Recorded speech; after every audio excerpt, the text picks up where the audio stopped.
Muy buenas noches, amigos de esta misma semana. Muy buenas noches, Diana.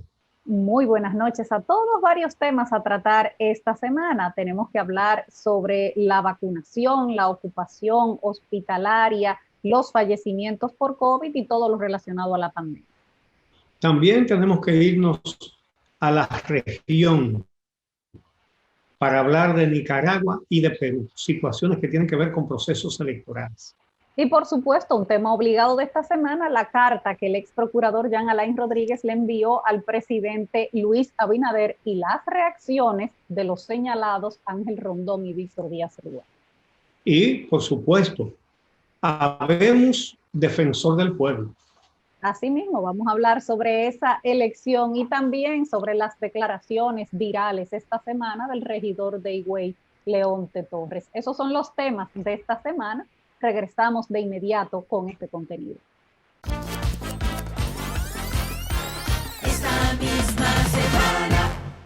Esta semana hubo dos temas que tienen que ver con procesos electorales en dos países de la región, Nicaragua y Perú.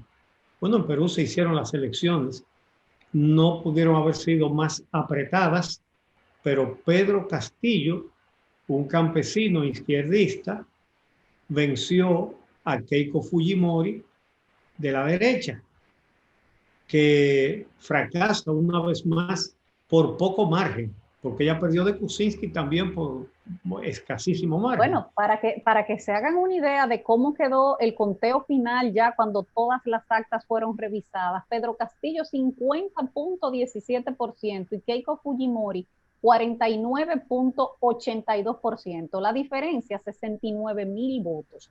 ¿Y tú sabes qué por ciento? 69,000 votos en un país del tamaño de Perú. ¿Tú sabes cuál fue la diferencia? De 49.82 a 50.17, lo que hay son 0.17%, menos de la quinta parte de un voto, de un 1%. Y eso, que la votación fue masiva en Perú. Por supuesto, hay pataleo, porque ante una votación tan cerrada, era de esperar. Keiko Fujimori está pidiendo que se anulen unos 200,000 votos de las zonas rurales, que fueron las que definitivamente le dieron la victoria a Castillo.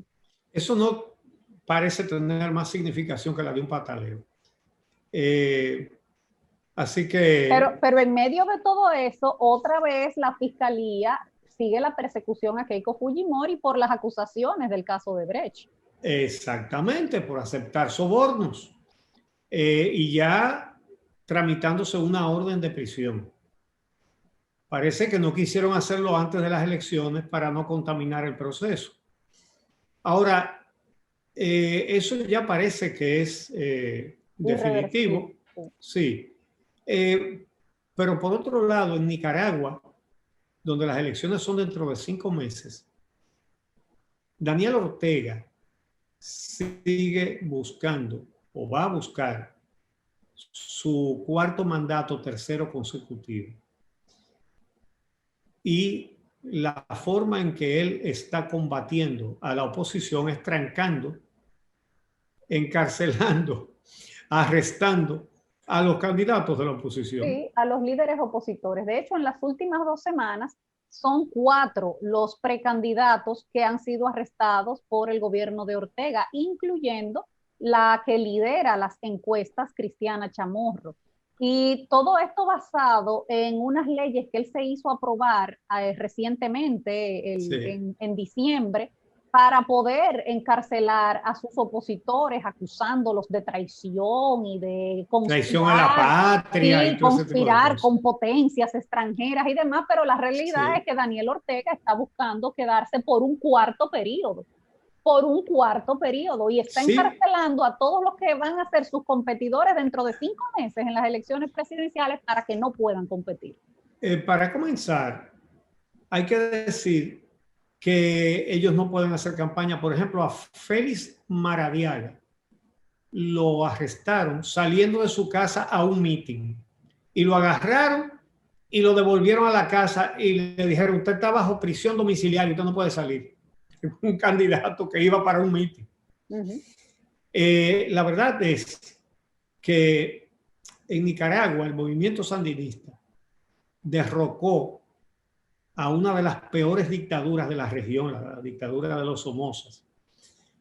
Pero el remedio ha resultado muy parecido a la enfermedad curada.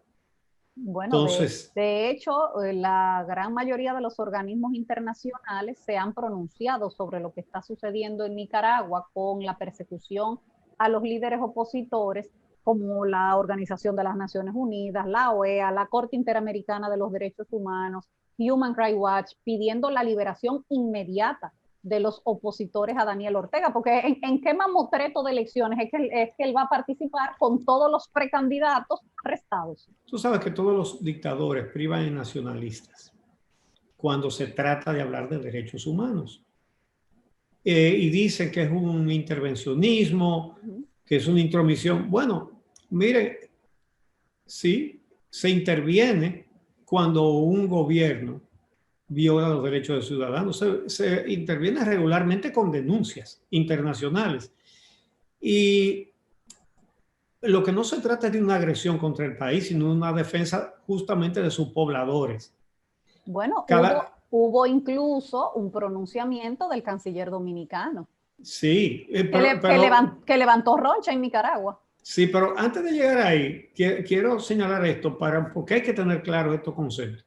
Cada vez que un país firma un tratado internacional, está renunciando a un poquito de su soberanía, y es correcto precisamente para que los ciudadanos de todos los países se sientan protegidos por un sistema internacional, de tal manera que cuando un gobierno hace, por ejemplo, lo que está haciendo Ortega, entonces los organismos internacionales protestan, se hace una denuncia internacional y eso le pone una presión. Pero eso no es una agresión gratuita, ni mucho menos. Para eso es que se firman los tratados acerca de derechos humanos.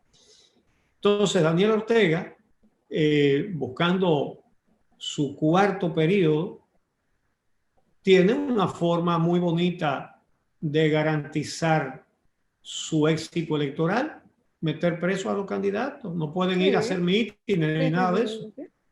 Y eso le ha ganado el rechazo no solamente de los organismos internacionales que acabamos de mencionar, sino que otros países también se han pronunciado de la región, incluyendo la República Dominicana. El canciller Roberto Álvarez hizo una declaración fuerte en un tuit que él puso, señalando que el régimen de Ortega estaba inutilizando a los candidatos opositores para él tomar ventaja. Y entonces el canciller nicaragüense, el señor Denis Moncada, le respondió diciendo del intervencionismo, que qué abuso y todas esas cosas. Es decir, para ellos el abuso no es meter preso a los candidatos de la oposición, que ya van 4, Cristiana Chamorro, Arturo Cruz, Félix Maradiaga y Juan Sebastián Chamorro. Nada menos. Sí, el abuso es que se lo digan. El abuso que se lo digan. Bueno, pues ya veremos, porque faltan todavía 5 meses para las elecciones en Nicaragua, son en noviembre. Y bueno, eso no pinta bien. Eso no pinta bien. Vamos a hacer una pausa y cuando regresemos vamos a hablar sobre la vacunación en República Dominicana, la extensión de las medidas restrictivas y la situación en nuestros hospitales. Ya volvemos. Esta misma semana. Bueno, señores, la situación de la pandemia de COVID-19. Tenemos en la República Dominicana una exitosa campaña de vacunación y, sin embargo, un crecimiento del contagio y de las víctimas, incluso mortales.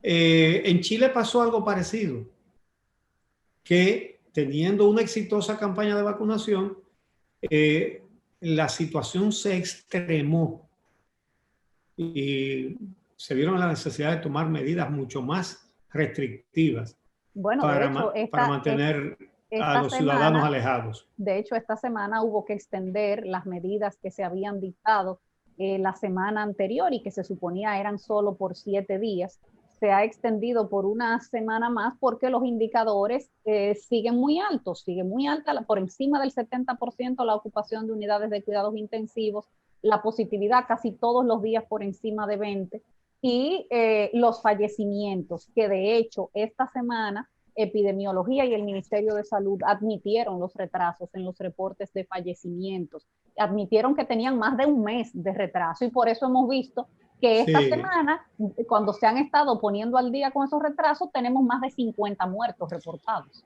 No hay ninguna justificación para tantos retrasos y lo veníamos diciendo, que no es verdad que la situación estaba como se decía, que un fallecido, 2 fallecidos, porque lo que está a la vista no necesita espejuelo, ¿verdad?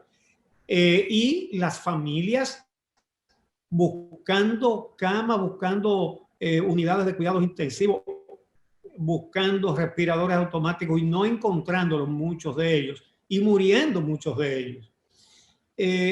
Mira, la situación ha sido dramática para muchas familias.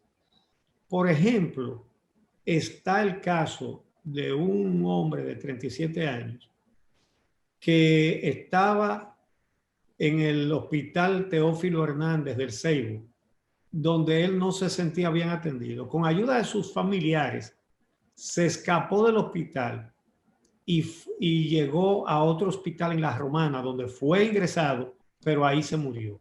37 años.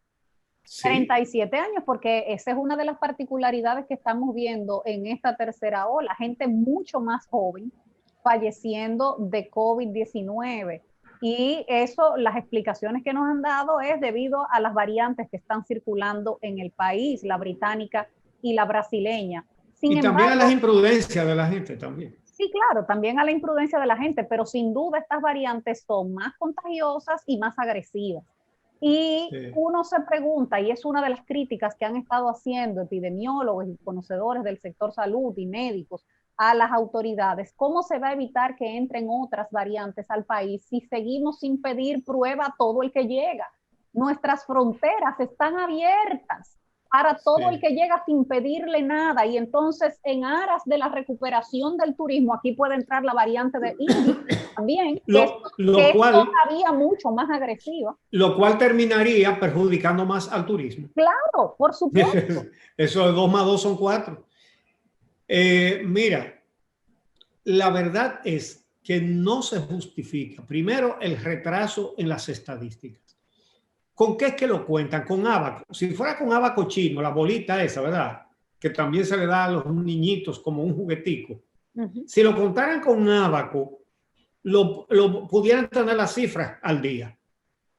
Pero en la era de la informática, de las computadoras, y hay que esperar un mes para decir que se murieron 10 o se murieron 15. Claro, el ministro de Salud dijo que estaban muy presionados los hospitales, los médicos para hacer los reportes, pero eso tú lo entiendes que se retrasa un día, 2 días, pero un mes de retraso. No, pero yo te diría que ni un día. No tiene por qué haber ningún retraso.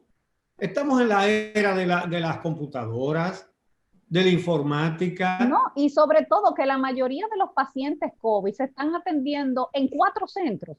En 4 centros. Entonces tú nada más tienes que poner una persona para eso en cada uno de esos 4 centros. Son 4 personas. Bueno, el Senado, el Congreso aprobó la nueva solicitud del Poder Ejecutivo para continuar las medidas restrictivas, el toque de queda y demás.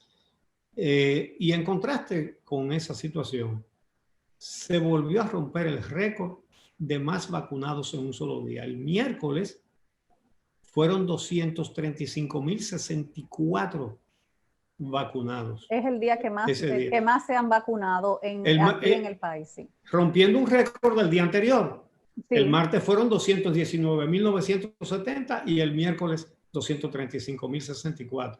Claro, también las autoridades tuvieron que tomar la decisión de limitar a solo las segundas dosis durante los próximos días para garantizar que estén disponibles esas vacunas para los que les toca esa segunda dosis, que son muchos en los próximos días, porque ya se cumple un mes de cuando se abrió completamente al público en general la vacunación. hasta que lleguen nuevos cargamentos. Ayer tuvimos la buena noticia del primer lote, por fin, de vacunas Pfizer que llegan a nuestro país. 228,000 dosis llegaron a través del aeropuerto Las Américas, y el gobierno tendrá ya que informar oportunamente quiénes serán los que empezarán a inocularse con esas vacunas, la única hasta ahora aprobada para aplicarse en adolescentes. Exactamente. Bueno, pues vamos a hacer una pausa y regresamos con uno de los temas más calientes de la semana. La carta de Jean Alain Rodríguez al presidente Abinader, quejándose de que él se siente amenazado por Ángel Rondón y Víctor Díaz Rúa. Ah, bueno. Ya volvemos. Esta misma semana. Bueno, esta semana el ex procurador Jean Alain Rodríguez ha sorprendido enviando una carta al presidente Luis Abinader en la que dice sentirse amenazado por Ángel Rondón y Víctor Díaz Rúa, dos de los imputados del caso Odebrecht, basando su carta o sus argumentos en declaraciones que han dado ambos en entrevistas o declaraciones a periodistas, como hizo constar en esa misiva. Lo extraño es que Jean Alain Rodríguez envíe esta carta al presidente y no que ponga una querella o una denuncia. Exactamente. De hecho, podía ir perfectamente a la Fiscalía del Distrito Nacional, donde Rosalba Ramos, que llegó al cargo durante su gestión, ¿verdad? Sí, exacto. Y poner una querella o una denuncia. Es decir, él fue la cabeza del Ministerio Público en el gobierno del PLD, sí, él sabe cuáles son los procedimientos, y sabe que el presidente de la República no tiene competencia para eso.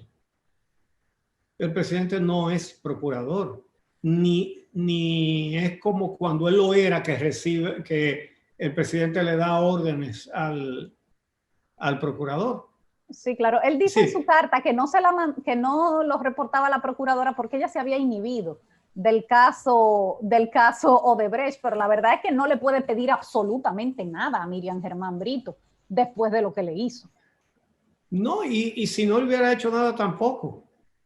Bueno, a la Procuraduría sí le pudiera presentar una denuncia, pero es que él no ha hecho una denuncia tampoco. No, No, porque no es específico. Él dice que él, oye bien, que él dice que él se siente amenazado. Cada uno es libre de sentirse de cualquier manera. Una cosa es sentirse y otro es fulano me amenazó y yo lo someto y yo pongo una querella por amenaza de muerte, pero él no ha puesto querella. Entonces, además, ¿cómo es que él quiere hacer ver que el interlocutor de él es el presidente de la República? ¿De dónde saca eso? Y está claro que el presidente tampoco va a responder a esa carta de Jean Alain Rodríguez. Sería un error. Por lo tanto, el único objetivo del ex procurador era que fuera mediático. Sí, o quizás crear la impresión en la población Ponerse de que seguimos en la situación de la que él fue muy buen exponente, que era un procurador obediente al presidente, haciendo todo lo que el presidente le mandaba hacer por intereses políticos. Y bueno, todo el mundo sabe que el presidente Abinader nombró Procuradora General de la República a Miriam Germán Brito, persona a la que no conocía personalmente. Que por cierto, es bueno recordar que en la entrevista que le hicieron en el programa El Día, tú y Edith Febles, a la procuradora señaló que estaban investigando la construcción de la Nueva Victoria, de la cárcel de Las Parras. Sí, será eso. Que se hizo bajo la gestión de Jean Alain Rodríguez. Y que hay denuncias. De irregularidades graves. Exactamente. Que mencionan montos grandes. Entonces, eso puede ser también una preocupación del señor Rodríguez, que, bueno, todo el mundo sabe lo que hizo. Mira, Ángel Rondón y Díaz Rúa les respondieron los dos sí, saliendo de una de las audiencias del caso de Brecht y también a través de sus cuentas de Twitter. Vamos a escuchar primero, vamos a ver los videos de sus declaraciones a la prensa. Le está pidiendo protección al presidente Abinader, al mismo. ¿Qué quiere que yo imputara? Es un chiste de Rondón. Pues yo no lo quiero ver muerto jamás en la vida. No, yo lo quiero ver a él en una investigación seria que haga el Ministerio Público de él. Eso es lo que tiene temor posiblemente. Él lo que se está poniendo adelante es una estrategia porque él sabe que a él lo están investigando por todos los actos de corrupción que hizo. Y también puede que tenga miedo por todos los narcotraficantes que él protegió y que le quitó bienes y que tiene bienes de ellos. Entonces nosotros no somos amenaza porque nosotros, en mi trayectoria está ahí. Bueno, pero además a través de sus cuentas de Twitter también le respondieron. Ángel Rondón le dedicó todo un hilo a Jean Alain Rodríguez diciéndole una serie de cosas. Por ejemplo, le dijo, yo no te quiero ver muerto. Yo quiero verte aquí en los tribunales asumiendo tus responsabilidades. Sí. Le pides ayuda al presidente Luis Abinader cuando tú querías que te ayudara a acusarlo. Lo que está diciendo con eso es que cuando era procurador, Jean Alain Rodríguez le propuso a él como imputado que involucrara a Luis Abinader, que era candidato, para entonces tratarlo bien. Por eso hay otro tuit donde él dice textualmente esto. En todas las reuniones que me llamaste a tu despacho, lo único que tu portero no revisó fueron los zapatos. Me imagino que conoces los dispositivos de esta época, lo pequeños que son. Lo que él está diciendo es que él llevó una grabadora dentro de los zapatos y que le grabó lo que él le propuso. Y lo que dice Rondón, que él le propuso, fue que lo ayudara a acusar a Abinader. Y eso no es una idea muy extraña, porque todo el mundo recordará que cuando fueron suspendidas las reuniones, las elecciones municipales, ellos involucraron al coronel Valenzuela, creo que es el apellido del coronel. Sí, y a un técnico de Claro.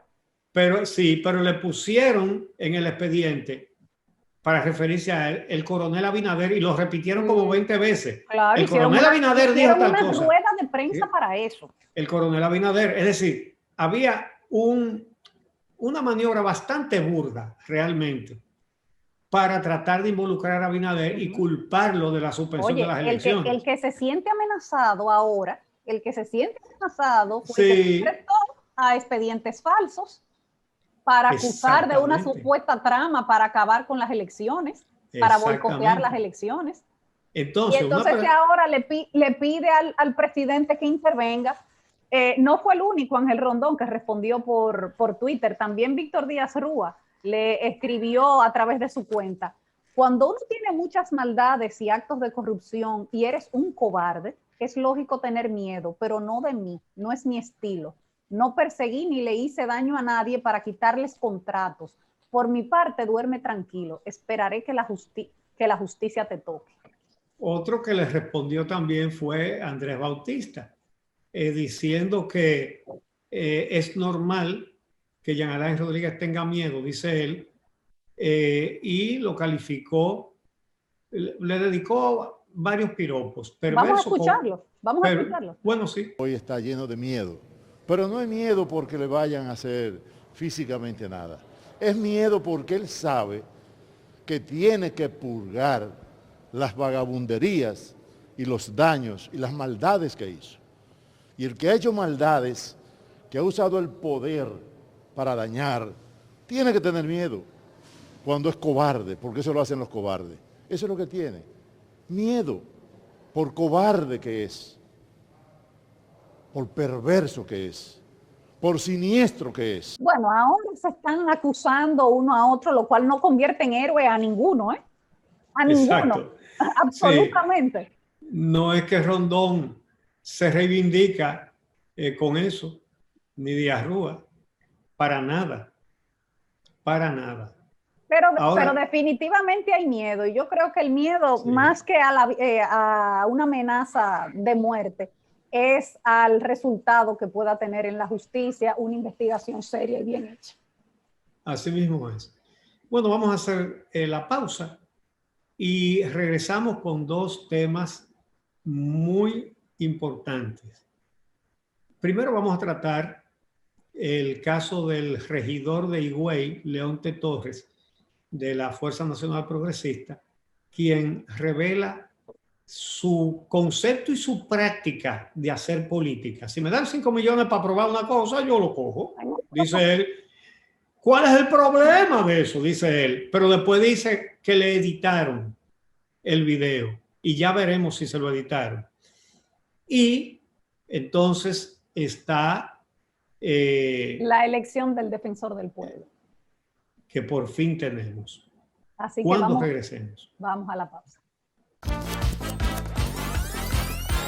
Esta misma semana. El regidor Leonte Torres primero dice abiertamente qué es lo que él hace cobrando para aprobar cosas, pero luego demuestra mucho más tupé cuando después del escándalo, entonces él dice que fue que le editaron el video.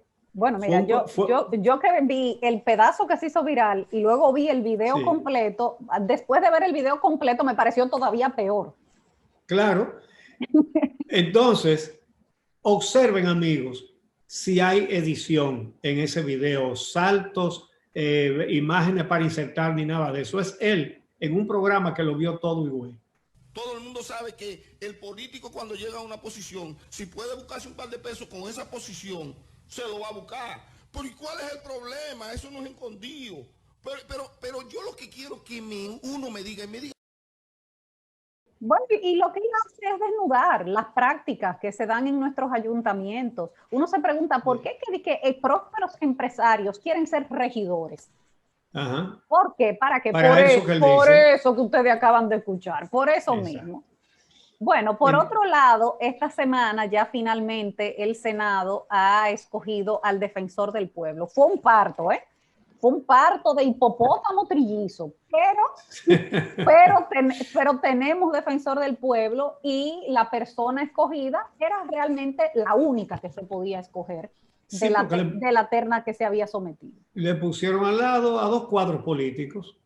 Fidel Santana y Henry Merán no han sido cuestionados, nadie los ha acusado de haber hecho algo mal.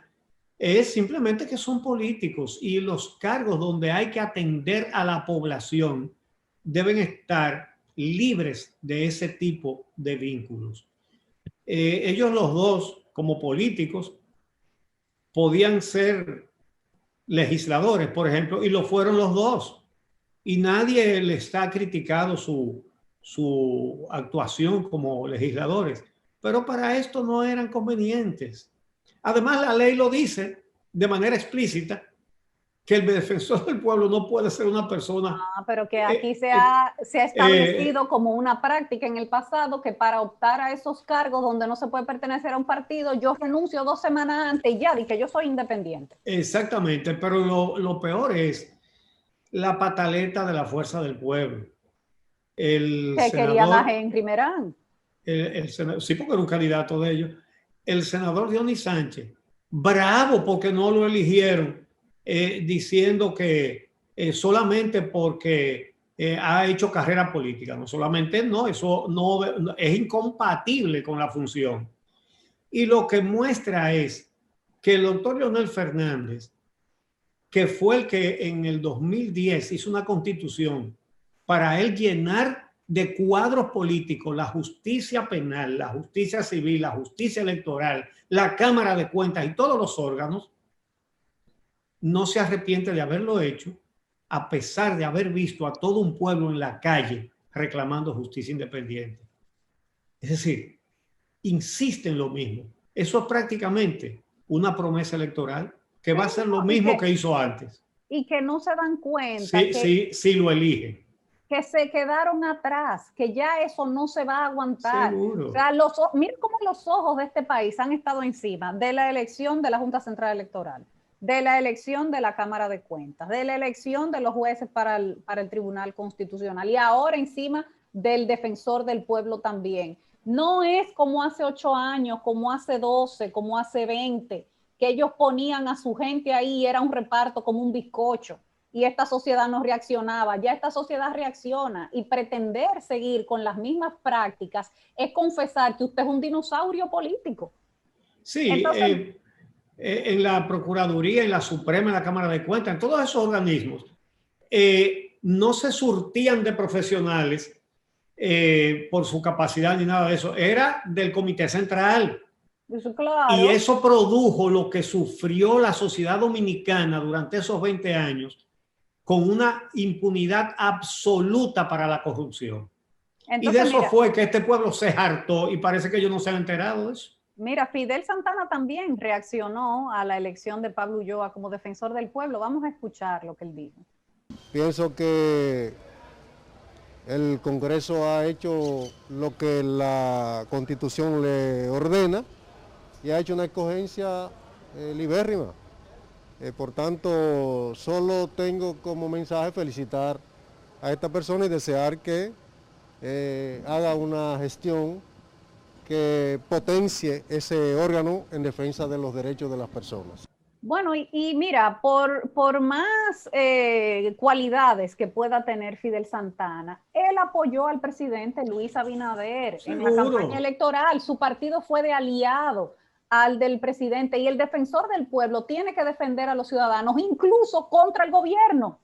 Claro. Incluso contra la administración pública. Entonces, por eso es que tiene que ser una persona independiente. Tiene un gran reto Pablo Ulloa en este momento, porque la verdad es que hasta este momento no se le ha dado a la figura del defensor del pueblo la dimensión y el poder que puede tener para ayudar a la sociedad y a los ciudadanos a que tengan justicia, a que tengan procesos justos realmente. Ahora Pablo Ulloa, que parece preparado para ese puesto, tiene él y solo él la responsabilidad de hacer una gestión correcta y exitosa, y eso es lo que esperamos que haga. Bueno, así concluimos por hoy. Así mismo, llegamos al final de este programa. El próximo sábado, Uchi Lora y Diana Lora, una servidora, les acompañan aquí en esta misma semana con el resumen de todas las informaciones que durante la semana fueron más importantes. Hasta el próximo tengan sábado. Un feliz resto de este sábado y mañana un día excelente en compañía de su familia. Hasta luego.